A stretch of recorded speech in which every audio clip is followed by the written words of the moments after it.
On a quiet summer evening in rural Sweden, 17-year-old Lisa Holm texted her father that she was on her way home. She never arrived. Within hours, a silent phone call, a missing scooter, and a glove at an abandoned barn would ignite one of Sweden's most haunting murder investigations. Lisa Holm was born on February 7, 1998, in the small Swedish town of Hult. It was a quiet, peaceful place, an environment that shaped the calm, thoughtful person Lisa became. She lived with her parents and older sister in a close-knit family, known for their warmth and strong bond.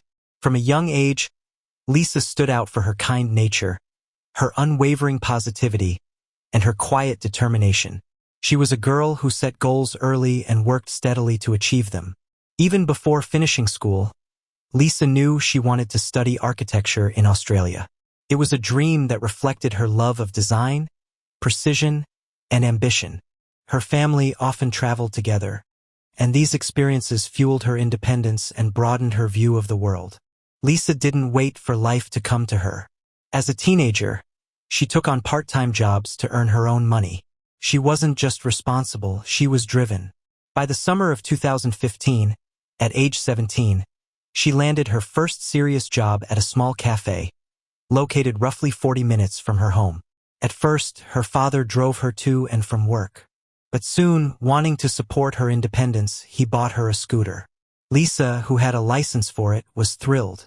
Although her father still accompanied her during her initial rides, that gradually changed. On June 7, 2015, Lisa set out for work alone for the very first time. It was a typical Sunday in her routine, until the moment it wasn't. What followed would upend her family's world and capture the attention of an entire nation. On Sunday, June 7, 2015, Lisa Holm finished her shift at the cafe where she had recently started working. At 6:23 p.m., she sent a text message to her father, letting him know she was leaving. Just 3 minutes later, he received a call from her. When he answered, no one spoke. In the background, he heard voices, possibly her coworkers, and then the sound of a car door slamming. He called her name, but there was no response. He assumed it was an accidental call and thought little of it at first. An hour passed. Lisa still hadn't arrived home. Her parents grew concerned. This was the first day she had commuted alone by scooter, and the silence from her end felt unsettling. They called her phone repeatedly, but it was off. Worried, her father began driving her usual route, scanning the roads and ditches for any sign of her or the scooter. He reached the cafe and found Lisa's scooter still there. The keys were in the ignition, and her helmet was hanging on the handlebar.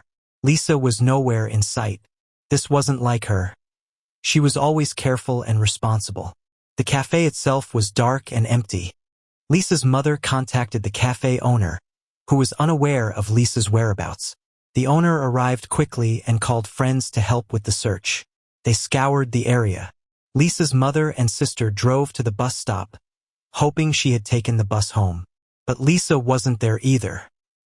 At around 1 a.m., with no sign of their daughter and growing dread, Lisa's parents contacted the police.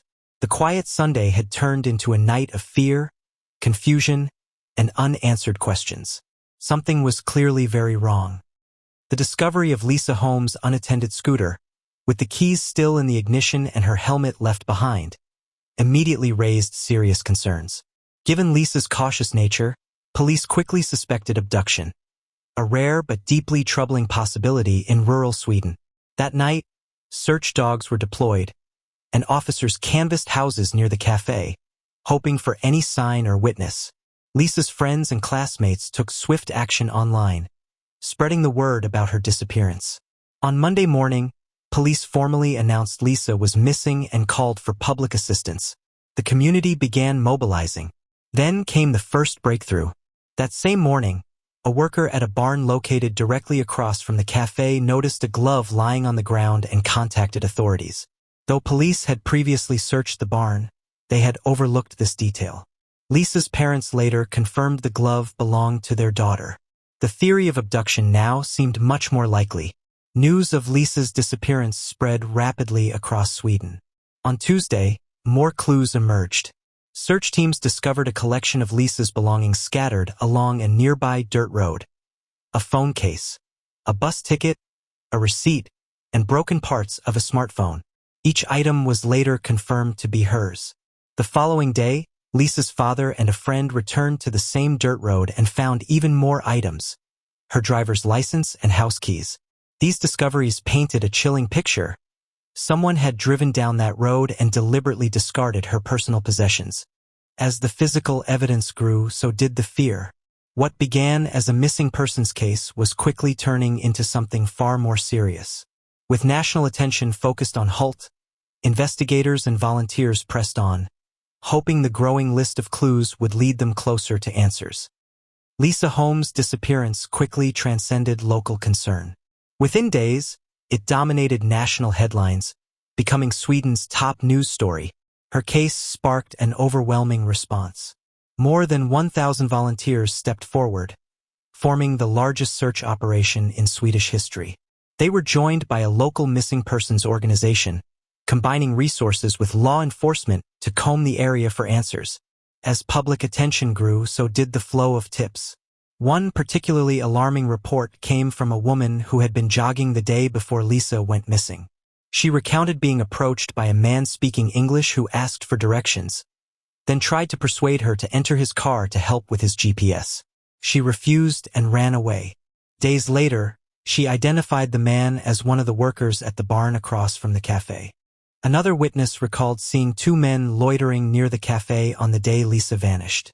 At the time, it seemed insignificant, but under growing suspicion, the detail gained new weight.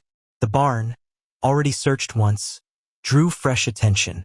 A friend of Lisa's family returned to the barn with a flashlight. On the ground, they discovered two earrings. Lisa's parents confirmed they belonged to her. Police sealed the site once again. This time, they found something chilling behind a wall. Human feces. It was collected for testing. Forensic analysis would later suggest it came from someone experiencing extreme stress, possibly the attacker. Every clue, each small discovery, was inching the investigation forward. What started as a community search had become a coordinated effort, fueled by public resolve and the relentless pursuit of the truth. On Friday, 5 days after Lisa Holm's disappearance, search volunteers turned their attention to a farm located about 2 miles from the cafe. Several of the barn workers, among them the man who had approached the jogger speaking English, were also employed at this farm. The area hadn't been thoroughly searched yet, and the volunteers believed it could hold answers.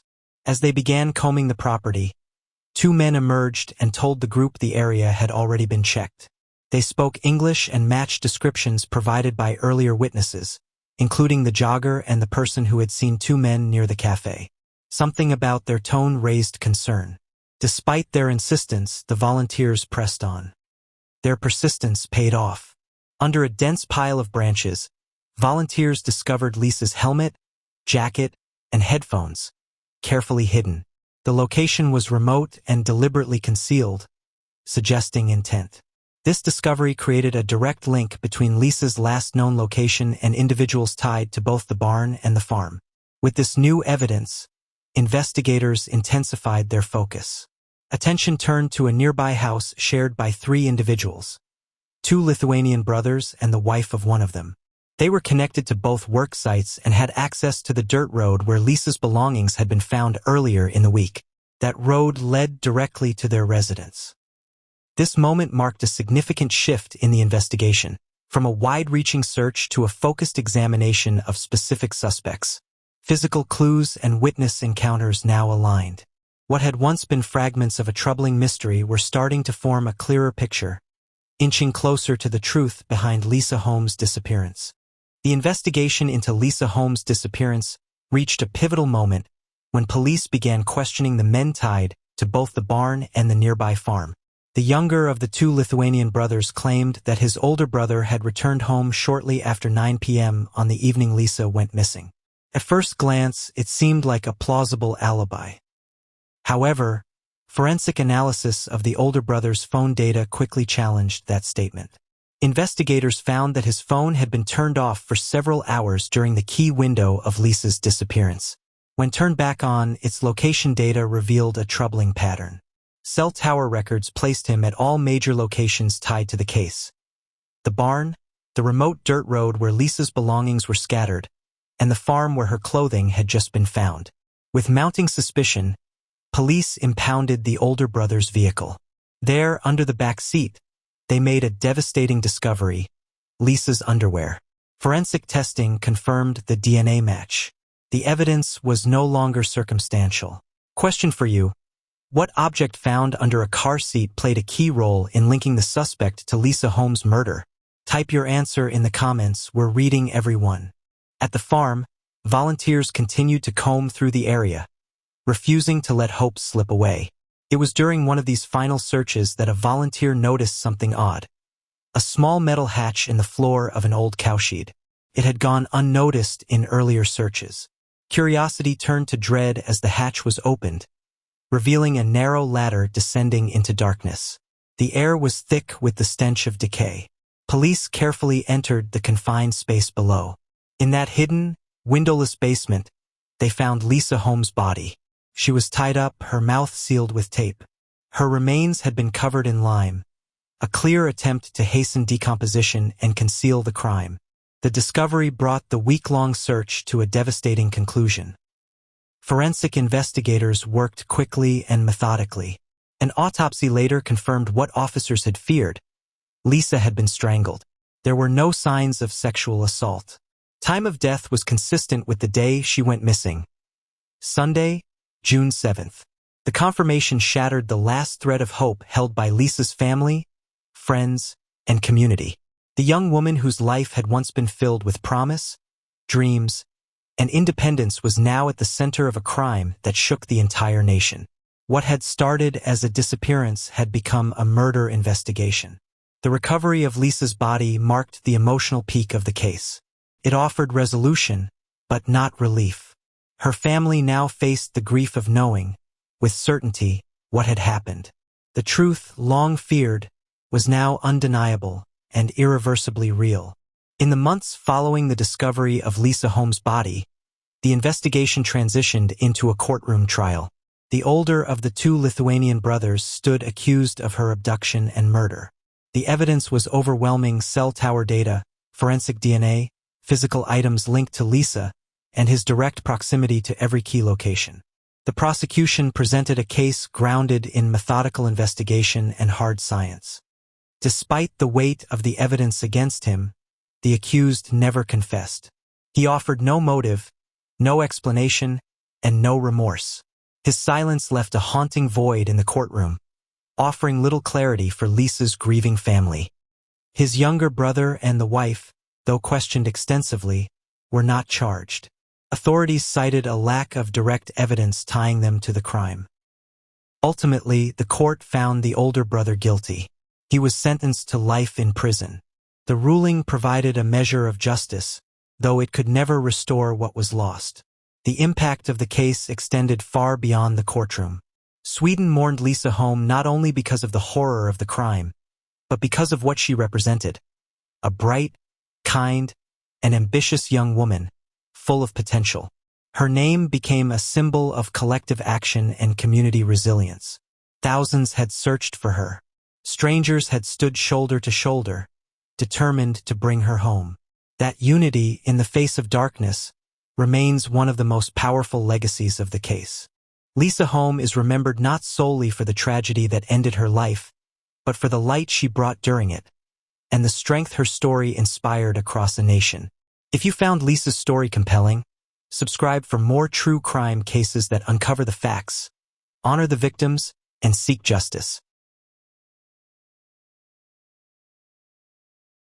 A brilliant law student vanishes after a night at the library. Hours later, her home is on fire. What begins as a tragic accident quickly unravels into a disturbing mystery involving missed evidence, shocking police behavior, and a decades-long fight for justice. It took 23 years, a state law, and cutting-edge DNA to finally expose the killer. This is the case of Tara Baker. Tara Louise Baker was born on January 20, 1977, in East Point, Georgia. She was the eldest of 4 children in a blended family shaped by her parents' divorce and her mother's later remarriage. Growing up in the town of Lovejoy, Tara quickly stood out for her intelligence, curiosity, and determination. Even as a child, she showed an unusual fascination with the law. She staged mock trials using stuffed animals as witnesses, wrote pretend legal contracts for her relatives, and once mailed a letter to the President of the United States after a television broadcast was interrupted during her favorite show. Tara excelled in school and graduated from high school with academic honors. She enrolled at Georgia College, where she pursued her studies with tireless dedication. In just 3 years, she earned not 1, but 2 bachelor's degrees. Focused on her long-term goal of becoming an attorney, she set her sights on law school. In 1999, she was accepted to the University of Georgia School of Law. The school's strong academic reputation and its location, close to her family, made it the perfect fit.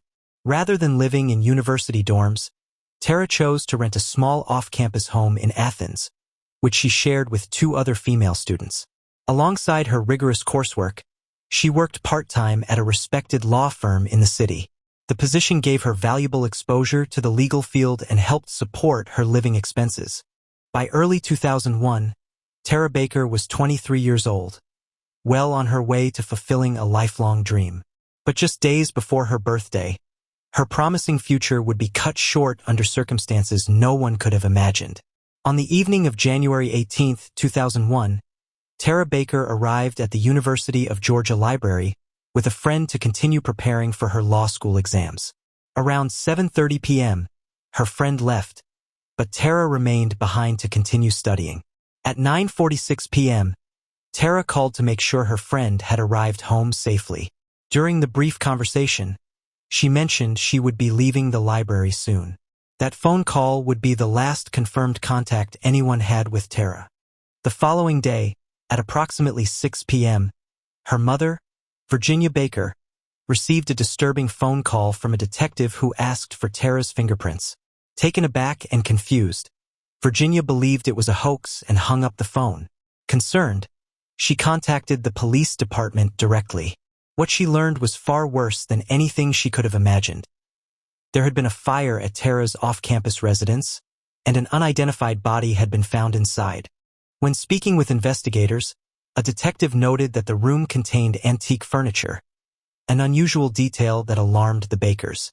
Tara had a well-known interest in antiques, and the description sounded far too familiar. The family rushed to Athens, hoping against hope that it wasn't Tara. At the police station, they waited anxiously for hours. Eventually, the detectives returned with devastating news. The body found inside the burned residence was indeed Tara's. Even more disturbing was the revelation that she hadn't died from the fire. She had been murdered. According to police, there were visible signs of a struggle. Investigators had discovered traces of someone else's skin under Tara's fingernails, suggesting she fought back against her attacker. That small but crucial piece of evidence would become one of the few tangible clues in a case that would remain unsolved for decades. In the aftermath of Tara Baker's murder, serious issues emerged in how the crime scene was handled and how the investigation unfolded. Despite being Tara's immediate family, the Bakers were denied access to basic information. For years, they were not permitted to view the autopsy report or even receive formal confirmation of how Tara died. It was only through persistent inquiry that they eventually learned Tara had been strangled, stabbed, and likely assaulted. The fire had not caused her death. It had been set deliberately, likely to destroy evidence. Early mistakes made by first responders raised serious concerns. Firefighters, unaware that they were entering a homicide scene, may have unknowingly destroyed potential evidence while extinguishing the flames. But the more alarming misstep came afterward. Law enforcement reportedly failed to properly secure the crime scene once Tara's body was discovered. This left the house vulnerable to contamination and compromised the integrity of any remaining forensic evidence. The family encountered repeated obstacles from law enforcement. They described the communication as dismissive and hostile. Crucial updates were withheld, and when they attempted to advocate for themselves, they were forced to begin recording conversations and filing complaints just to be taken seriously. Determined to uncover the truth, the Bakers hired an independent criminologist. However, local authorities prohibited him from sharing any findings with them. Years passed without progress. Incredibly, it took a decade and a formal appeal to the governor before the family was even granted access to Tara's death certificate.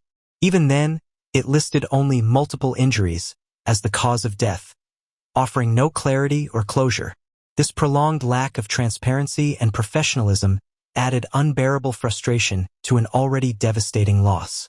The early handling of the investigation left lasting doubts and serious questions about whether justice had ever truly been a priority. Question for you: what key piece of evidence helped finally identify Tara Baker's killer after more than 2 decades? Drop your answer in the comments. We'd love to hear from you. Attention then turned to a junior attorney from the firm where Tara worked part-time. Colleagues noted he had become increasingly isolated in the weeks leading up to the murder. The morning after Tara's death, he failed to show up for work. When questioned, he displayed erratic behavior, exhibited signs of possible drug use, and had fresh scratches on his neck, which he claimed were from a cat. He also made an irrational accusation against Tara's father. Despite these troubling indicators, no direct evidence connected him to the crime, and he eventually relocated out of state. Investigators also looked into maintenance staff who had master key access to Tara's home. Yet no promising leads emerged. There was no sign of forced entry, leading police to suspect Tara may have willingly let her attacker inside. One crucial clue was Tara's missing laptop. Its absence, while other valuables remained untouched, hinted at a possible motive, but also raised more uncertainty. Despite the range of suspects and investigative paths, none brought the case closer to resolution. As years passed without resolution, Tara Baker's case remained in the public eye, sustained by persistent advocacy and widespread frustration. Despite occasional leads, none brought investigators closer to the truth. Among the tips were reports of a suspicious man seen near Tara's house shortly before the fire, a student allegedly seen with blood on a notebook, and a bizarre, drunken phone call asking for Tara's phone number. Each tip was investigated, but none produced conclusive evidence. Refusing to give up, Tara's family continued to press forward. They raised $77,000 in reward money and remained vocal about the need for accountability. Their determination found new momentum in 2020 with the release of a true crime podcast focused entirely on Tara's case. The podcast reignited public interest, prompting new conversations and leading to improved communication between the family and law enforcement. As public pressure mounted, efforts shifted toward structural change. Alongside other advocates, Tara's family championed a legislative effort aimed at preventing similar investigative stagnation in unsolved crimes. The result was the Coleman-Baker Bill, named in honor of Tara Baker and Rhonda Coleman, another Georgia woman whose murder remained unsolved. The bill called for the establishment of a cold case unit under the Georgia Bureau of Investigation, mandated resources for unsolved cases, and granted families the legal right to request case reviews and evidence re-examination. In 2023, the Coleman-Baker Bill passed unanimously. The governor signed it into law in Athens, with both the Baker and Coleman families present. Soon after, a dedicated cold case unit was formed and officially began reviewing Tara's case, applying modern forensic technologies and investigative methods that hadn't been available 2 decades earlier. This marked a turning point, not only in Tara's investigation, but in how cold cases are handled statewide. Through relentless advocacy, public awareness, and legal reform, Tara Baker's legacy began reshaping justice in Georgia. In May 2024, over 2 decades after Tara Baker's murder, authorities finally made a long-awaited announcement. At a press conference, law enforcement confirmed the arrest of 48-year-old Edric F.A. for Tara's killing. F.A., who had lived in Athens at the time of the crime, had a lengthy criminal record but had never been connected to the case until now. His identity was uncovered using modern DNA analysis. Although officials declined to explain how F.A. entered Tara's home or whether the two had known each other, they emphasized that biological evidence played a decisive role. Skin cells found beneath Tara's fingernails were among the key samples tested using updated forensic methods. The match to F.A. was strong and conclusive. Due to the strength of the evidence, F.A. was denied bail. Until shortly before his arrest, F.A.'s name had never appeared in connection with Tara's case. His absence from earlier investigations raised concerns and questions. Why had crucial biological evidence gone unprocessed or unused for so long? How had a potential suspect with a prior criminal history escaped scrutiny? Though the arrest offered resolution, it also highlighted troubling delays in the investigative timeline. For Tara's family, the moment brought a measure of peace. After more than 23 years of tireless advocacy, uncertainty, and grief, they finally had a name and an answer. They expressed deep gratitude to the cold case unit, the public, and those who had supported them through decades of waiting. Still, the story carries a sobering undertone. Rhonda Coleman's case, whose name also appears on the Coleman-Baker bill, remains unresolved. Many families continue to seek the justice Tara's received. Tara Baker's case, once stalled and forgotten, now stands as a powerful example of perseverance, community action, and the evolving power of forensic science. For more stories like Tara Baker's, cases where truth fights to surface after years in silence, subscribe to our channel, turn on notifications, and join us as we uncover the facts, one case at a time. In the early morning hours of May 14, 1997, an 8-year-old girl vanished from her bedroom in Midwest City, Oklahoma, her little sister still asleep just feet away. A blood-stained window, pair of underwear in the yard. No forced entry, no screams, no witnesses. For 18 years, the case went cold, until one overlooked clue cracked it wide open. What happened to Kirsten Hatfield? And why did her killer live just across the street? On the morning of May 14, 1997, in Midwest City, Oklahoma, Shannon Hatfield awoke at approximately 6:30 a.m. and walked into her daughter's bedroom.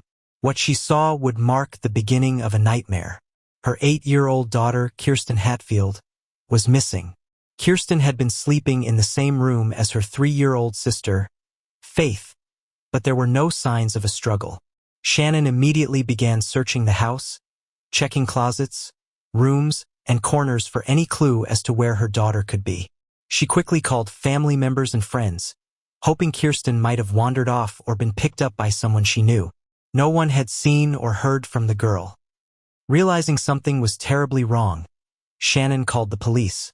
Officers arrived at the Hatfield residence shortly after. They initially treated the case as a possible situation involving a missing child who had wandered off. That changed quickly. Investigators noticed the bedroom window was open, its screen slightly pushed out. On closer examination, they discovered blood on the window frame. In the backyard, they found a pair of children's underwear stained with blood.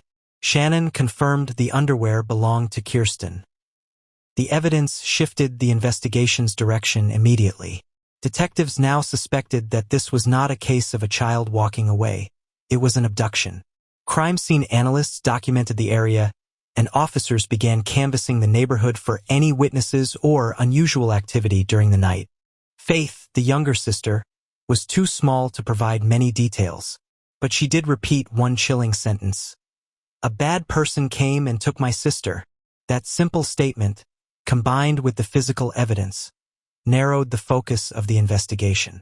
What had happened in the quiet hours of the early morning was no accident. And the deeper detectives dug, the more unsettling the case would become.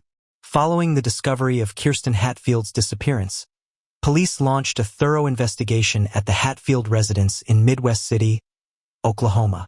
The initial focus centered on the bedroom where Kirsten had last been seen. The window beside her bed was partially open, and on the windowsill, investigators noted visible traces of blood.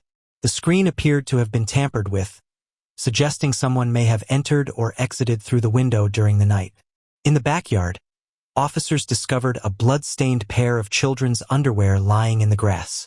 Shannon Hatfield identified the item as belonging to Kirsten. These findings shifted the investigation into high alert. The evidence pointed not to a runaway, but to a possible abduction. Officers began canvassing the neighborhood, questioning residents and searching for any potential witnesses. Despite extensive interviews, no one reported seeing or hearing anything suspicious. However, one neighbor did recall that their dog barked persistently around 3 a.m. That time aligned with Shannon's memory of waking during the night and hearing a faint noise. Investigators considered this a possible window for the abduction. Meanwhile, detectives interviewed Faith, Kirsten's 3-year-old sister, who had been asleep in the same room. Her responses were limited, but she consistently repeated the same phrase, "A bad person came and took my sister."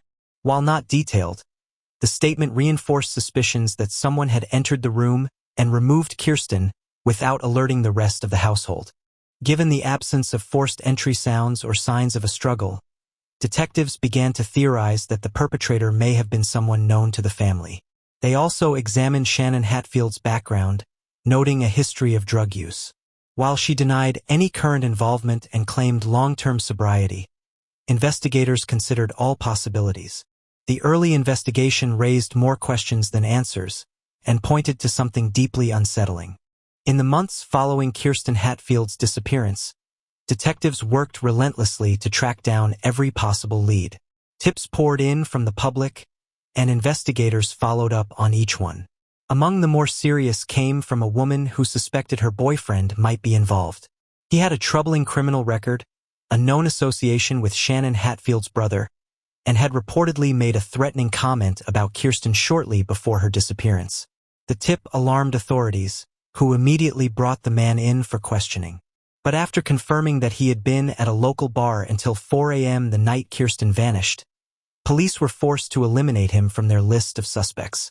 The investigation remained at a standstill. Amid the ongoing uncertainty, Shannon Hatfield refused to give up. Determined to keep her daughter's case in the public eye, she launched her own outreach efforts. She printed and distributed flyers across town, urging anyone with information to come forward. She contacted local politicians and sought help from the media, hoping to keep the pressure on. Despite her efforts, many local businesses declined to display posters or get involved, citing discomfort or lack of interest. Shannon's determination did not waver.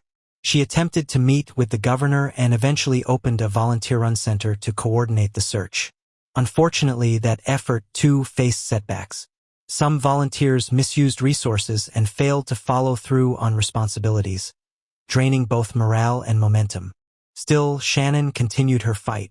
She enrolled in college, studied criminal justice, and earned a degree in criminology. Later, she became a parole officer, believing her new role might connect her to people who could offer information. Yet, year after year, the trail remained cold. With no new evidence and every lead exhausted, Kirsten's case drifted into silence. Unresolved, but never forgotten. In 2014, the long-dormant investigation into Kirsten Hatfield's disappearance was jolted back to life by an unexpected discovery. A woman, sorting through her deceased grandmother's belongings, uncovered a handwritten diary. Among its pages was a disturbing account, one that claimed the woman's uncle had confessed to abducting, assaulting, and murdering Kirsten in 1997. According to the diary, not only did he commit the crime, but he also recorded it on video. The woman, alarmed by what she had read, took the diary to police. Investigators treated the information seriously, given the specific details within the entries. The man named in the diary was brought in for questioning. He denied any involvement in Kirsten's disappearance, but he did claim that a murder had occurred at his ex-girlfriend's home. This statement prompted police to search the property thoroughly. At the site, investigators uncovered significant blood evidence in various areas of the house. For a brief moment, it appeared they might be on the verge of a breakthrough. They also discovered a large box of old videotapes, raising hopes that a key piece of evidence might finally surface. The materials were sent for analysis. But those hopes were quickly dashed. Forensic testing revealed that the blood was animal in origin. The videotapes, once reviewed, showed no connection to Kirsten's case. No human remains were located anywhere on the property. After exhaustive follow-up, authorities were forced to conclude that the diary was either fabricated or the product of delusion. The case once again hit a wall, What began as a promising lead collapsed under scrutiny, consuming valuable time and resources. For investigators and the Hatfield family, the experience served as a painful reminder of how easily false hope can derail progress, and how, even years later, misinformation can still echo through an already fragile case. In 2015, nearly 2 decades after Kirsten Hatfield vanished from her bedroom in Midwest City, Oklahoma, Detective Daryl Miller reopened the long-cold case. As he revisited the original files, Miller noticed something critical: key pieces of evidence had never been subjected to modern DNA testing. Specifically, the blood found on the bedroom windowsill and the blood-stained underwear recovered in the yard had remained unanalyzed for years. Miller submitted both items to the state forensic laboratory. When the results came back, they revealed the presence of male DNA, not belonging to any family member or known associate. The profile was entered into the FBI's combined DNA index system CODIS, but no immediate match was found. The case, however, had a new direction. Refusing to let the trail go cold again, Miller initiated a sweeping review of every man ever connected to the investigation. He began requesting voluntary DNA samples, hoping to match the unknown profile. One by one, men were cleared until a sample returned a perfect match. Do you believe justice was truly served in the Kirsten Hatfield case, even though her body was never found? Let us know your thoughts in the comments. We read every one. The DNA belonged to Anthony Palma, a longtime resident of the neighborhood who had lived directly across the street from the Hatfields in 1997. Palma had been interviewed the day Kirsten disappeared. At the time, he said he was asleep but recalled his dog barking around 3 a.m., a detail consistent with other accounts. He had never raised major suspicion. Now, with the DNA linking him to the crime scene, investigators approached Palma again. During questioning, he claimed he had never been inside the Hatfield home. That single denial proved fatal. His blood had been found on the windowsill of Kirsten's bedroom, a place he could not have reached without entering. It was the contradiction detectives needed. After 18 years, the case finally had a suspect and an arrest. Following the DNA match, Anthony Palma was arrested and charged with the kidnapping and murder of 8-year-old Kirsten Hatfield. The arrest stunned the quiet Midwest City neighborhood where Palma had lived undetected for years, directly across the street from the Hatfield home. Despite the overwhelming forensic evidence linking him to the scene, Palma denied any involvement. He maintained his innocence from the moment of his arrest through the duration of the trial. In court, the prosecution laid out a timeline supported by physical evidence and Palma's own inconsistencies. The blood on the bedroom windowsill and the underwear found in the yard contained Palma's DNA. He had told investigators he had never been inside the Hatfield home, a statement proven false by the forensic findings. During trial proceedings, Palma's disturbing past came into sharper focus. Jurors learned of a prior incident in which he broke into a young girl's room and attacked her, a case with haunting similarities to Kirsten's abduction. Further details emerged that added to the weight of suspicion. The house from which Kirsten vanished had once been owned by a close friend of Palma's. It wasn't just geographical proximity.